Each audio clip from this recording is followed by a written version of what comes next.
Never mind if you're on cross. There are limits to cross-examination. They are allowed 2 abogado, 1 witness.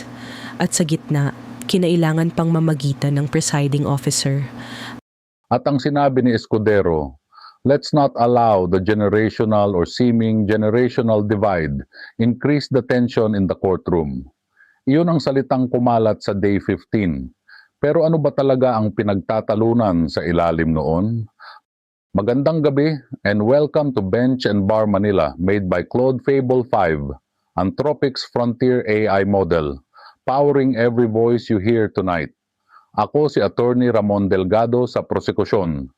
Kasama ko si Attorney Beatrice Santiago, Defense Chair.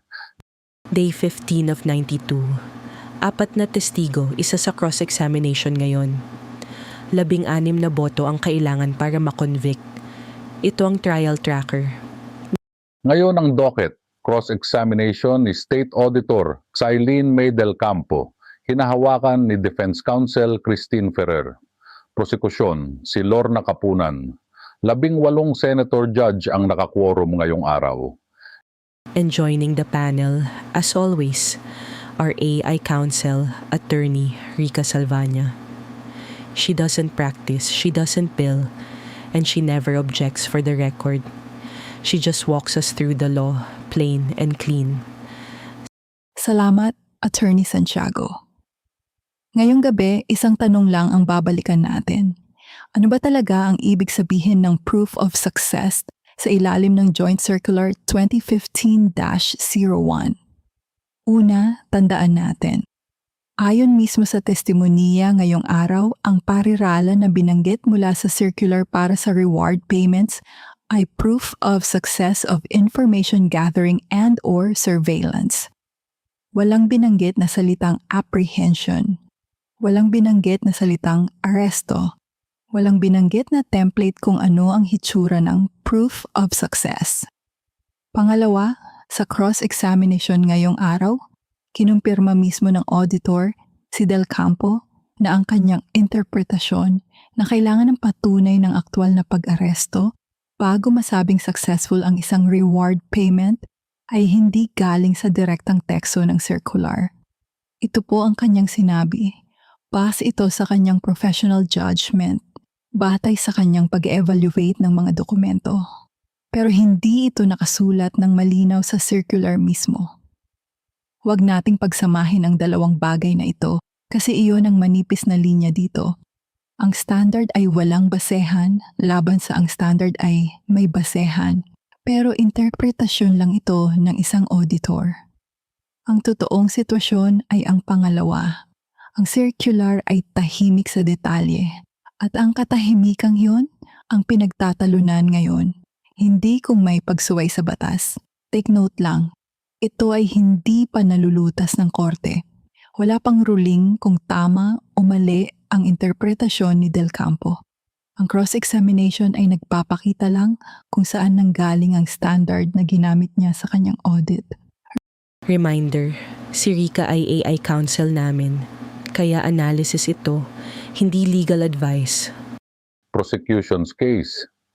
Para sa akin malinaw kung hindi kayang sagutin ng witness ang isang tanong ng yes or no. Hindi dahil umiiwas siya, dahil totoong komplikado ang tanong. Naiintindihan ko ang punto ni Kapunan na hindi dapat mailito o mailigaw ang witness sa paraan ng pagtatanong. Pakinggan ninyo mismo kung paano ito nagsimula. The witness at mid-sentence, Your Honor. Your Honor, please, can the witness be directed? You just answer with yes or no. The counsel has her time to ask clarificatory questions later Your Honor, during not all redirect, Your questions. Honor. Not all questions can be answered by yes I am or on no. cross, Your Honor, please. Counsels. Never mind if you're on cross. There are limits to cross-examination. Misleading questions are not allowed. They on are cross. allowed. Counsels, I don't think I need to lecture please, you that. counsels, let's not allow the generational or seeming generational divide increase the tension in the courtroom. Let's keep it a notch lower. Your Honor, please, I am preventing myself from giving her a spanking, Your Honor. Narinig ninyo iyon, they are allowed. Pero hindi naman sinabi ng korte kung sino ang tama sa procedural na puntong iyon. Ang ginawa ni Escudero, kinontrol muna niya ang tono. Pero ang totoong laban, nasa substance, hindi lang sa delivery. Defense's turn. At dito ko babalikan ang totoong tanong sa likod ng cross-examination. Hinihiling ni Ferrer na sabihin ni Del Campo kung kailangan ba talaga ng patunay ng aktwal na aresto bago masabing successful ang isang reward payment. Pakinggan ninyo mismo, kinumpirma na ni Del Campo mismo na sarili niyang interpretasyon ito, hindi direktang nakasulat sa circular. Examination eh. I respected her. You can end our counsel if Yeah, you respect thank you. her. Thank you. Thank you po.